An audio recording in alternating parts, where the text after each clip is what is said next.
MI Abdul Azeez സാഹിബിനെ ആദരപൂർവ്വം ക്ഷണിക്കുന്നു.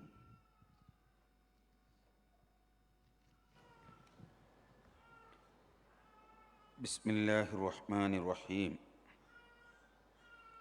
അൽഹംദുലില്ലാഹി റബ്ബിൽ ആലമീൻ. അല്ലാഹുമ്മ സ്വല്ലി അലാ മുഹമ്മദിൻ വഅലാ ആലി മുഹമ്മദ്. അഊദു ബില്ലാഹിസ് സമീഉൽ അലീം മിനശ് ശൈത്വാനിർ റജീം. മിനൽ മുഅ്മിനീന റിജാലുൻ സദഖൂ മാ ആഹദുല്ലാഹ അലൈഹി ഫമിൻഹും മൻ ഖളാ നഹ്ബഹു വമിൻഹും മൻ യന്തളിർ വമാ ബദ്ദലൂ തബ്ദീലാ. സദഖല്ലാഹുൽ അലിയ്യുൽ അലീം. നമുക്കൊക്കെ ഏറെ പ്രിയപ്പെട്ട നമ്മുടെ നേതാവും സഹപ്രവർത്തകനും ആയിരുന്ന സിദ്ദീഖ് ഹസൻ സാഹിബ് അള്ളാഹുവിലേക്ക് യാത്ര തിരിച്ചു. അദ്ദേഹത്തെ സംബന്ധിച്ചിടത്തോളമുള്ള നമ്മുടെ അറിവനുസരിച്ച് നാം മനസ്സിലാക്കിയിടത്തോളം അദ്ദേഹം സ്വർഗത്തിലാണ്. കരുണാവാരിധിയായ പടച്ച തമ്പുരാൻ ജന്നാത്തുൽ ഫിർദൗസിൽ ഇടം നൽകി അദ്ദേഹത്തെ അനുഗ്രഹിക്കുമാറാകട്ടെ. നമ്മളെ എല്ലാവരെയും അദ്ദേഹത്തോടൊപ്പം നമ്മുടെ പ്രിയപ്പെട്ട സഹപ്രവർത്തകരോടൊപ്പം കുടുംബങ്ങളോടൊപ്പം അവൻ്റെ ജന്നാത്തുൽ ഫിർദൗസിൽ ഒരുമിച്ചു കൂട്ടി അനുഗ്രഹിക്കുമാറാകട്ടെ.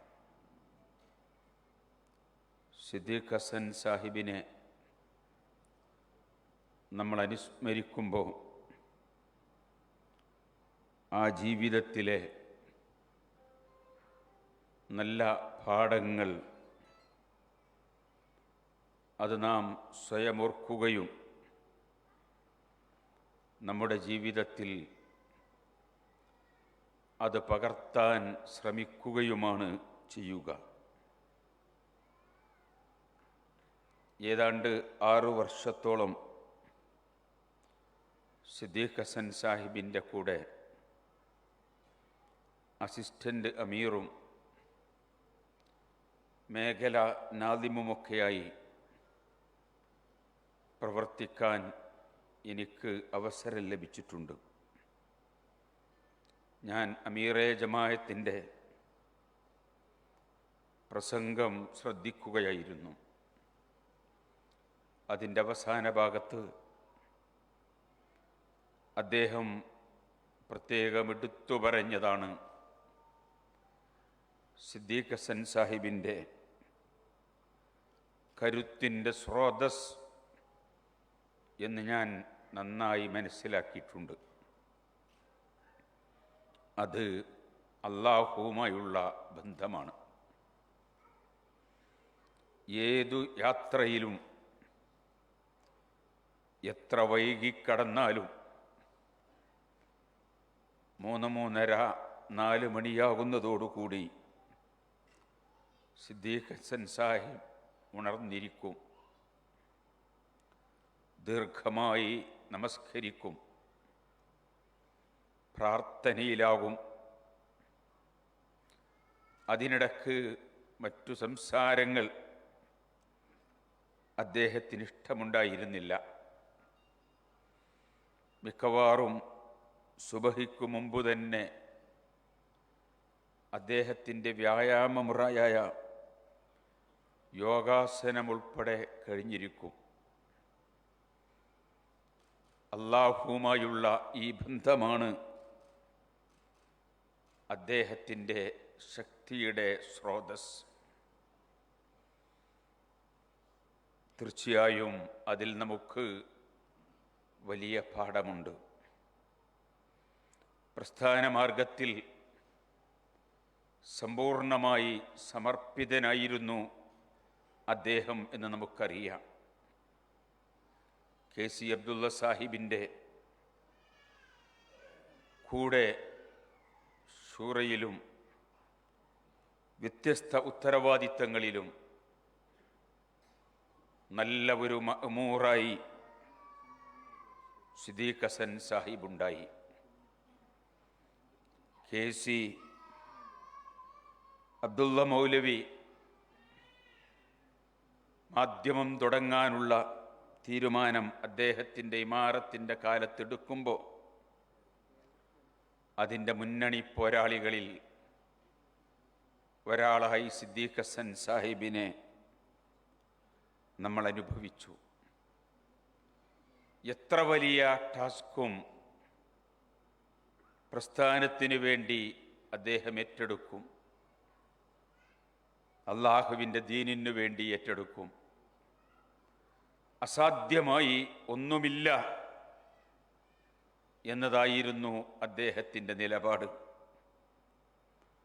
അത് ലക്ഷ്യത്തിലെത്തുന്നതുവരെ അതികഠിനമായിട്ട് അധ്വാനിക്കും. സിദ്ദീഖ് ഹസൻ സാഹിബിനെ നമ്മൾ അറിയുന്നു.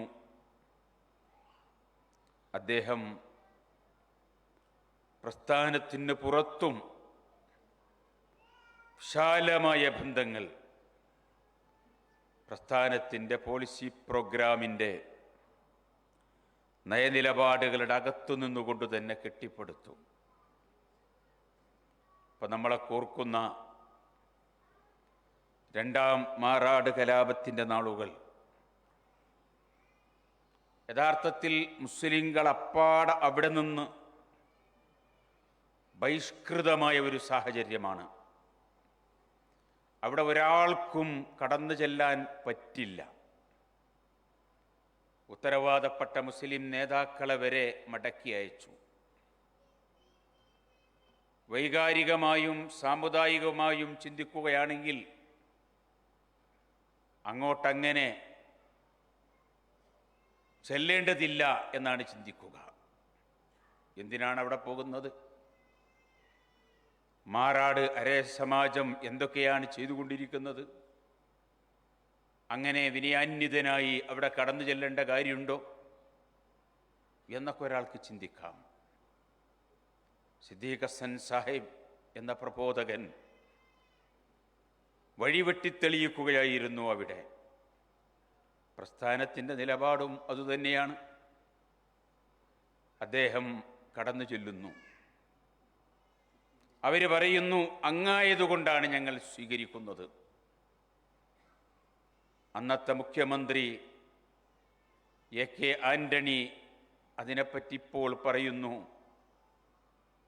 മലബാറിൽ ഒന്നാകെ കലാപം പടരാൻ കാരണമാകുന്ന ഒരു സംഭവം അത് തണുപ്പിച്ചത് സിദ്ദീഖ് ഹസൻ സാഹിബാണ്.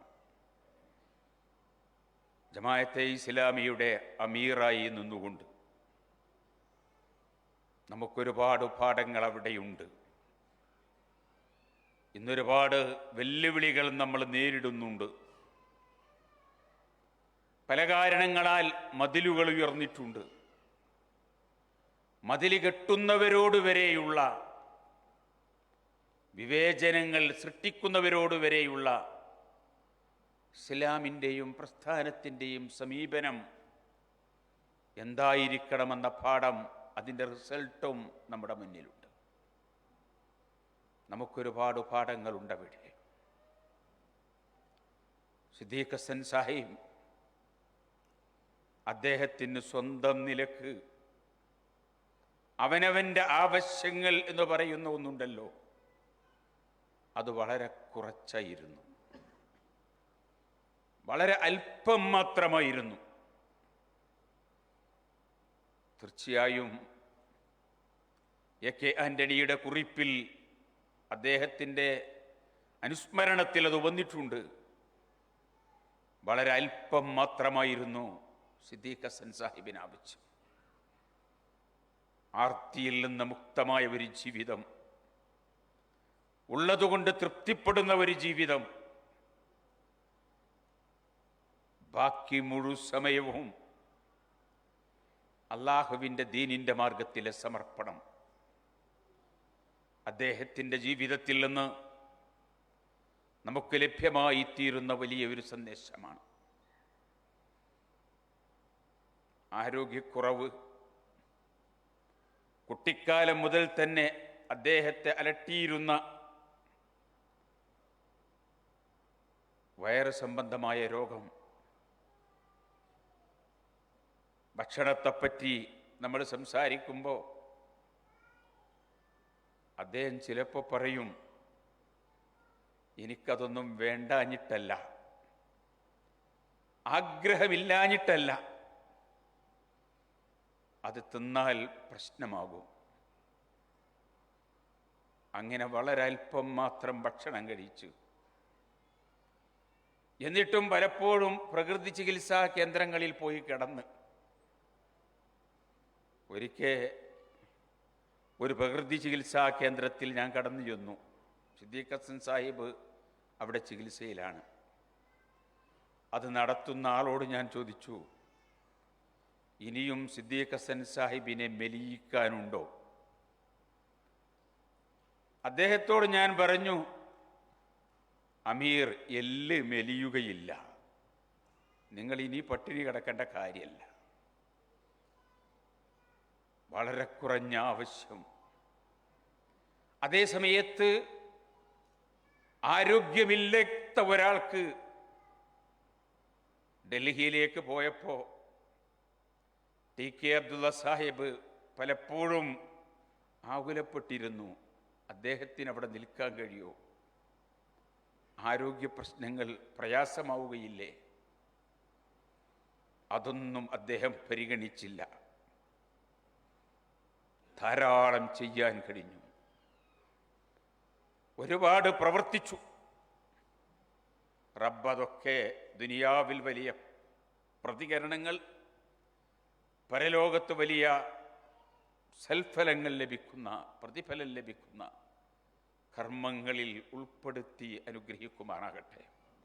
വനക്തുബു മാ ഖദ്ദമു വആസാറഹു വകുല്ല ശൈഇൻ അഹ്സൈനാഹു ഫീ ഇമാമിൻ മുബീൻ. അവർക്ക് വേണ്ടി നാം രേഖപ്പെടുത്തും അവരുടെ പ്രവർത്തനങ്ങൾ, ആ പ്രവർത്തനങ്ങളുടെ പ്രതിഫലനങ്ങളും. എത്രയാണ് സിദ്ദീഖ് ഹസൻ സാഹിബിന് ലഭിക്കാനുള്ളത്? അദ്ദേഹം വിശ്രമത്തിലേക്ക് നീങ്ങിയിരിക്കുകയാണ്. മലപ്പുറത്തെ എൻ്റെ വിദ്യാർത്ഥി കൂടിയായിരുന്ന CH മുഹമ്മദ് സാഹിബിൻ്റെ മോൻ മുംതാസ്, അദ്ദേഹം മരണത്തിന് തൊട്ടു മുമ്പുള്ള ദിവസങ്ങളിൽ കയ്യിൽ ഏറ്റ വലിയ ഒരു മുറി, ഒരു പഴുപ്പുമായിട്ട് കടന്നു വന്നപ്പോൾ കൂട്ടുകാർ ചോദിച്ചു, നിങ്ങൾക്കല്പം റെസ്റ്റ് എടുത്തുകൂടായിരുന്നോ?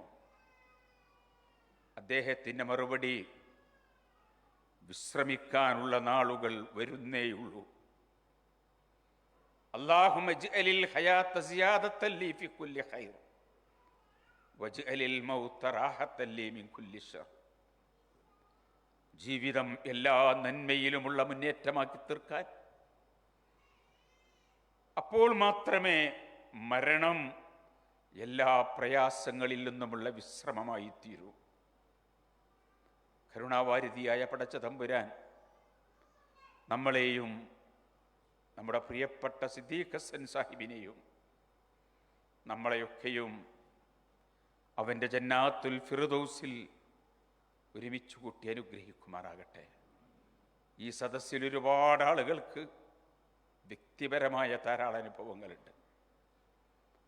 അദ്ദേഹത്തിനെ തുടർന്നു വന്ന ആരിഫ് അലി സാഹിബാണ് എനിക്ക് ശേഷം ഹൽക്ക അമീറായി വരുന്നത്, എനിക്ക് മുമ്പ് ഹൽക്ക അമീറായി വരുന്നത്. സിദ്ദീഖ് ഹസൻ സാഹിബ്, അദ്ദേഹം പിന്നിൽ വന്നവർക്ക് അദ്ദേഹത്തിൻ്റെ മാതൃകകളാണ്.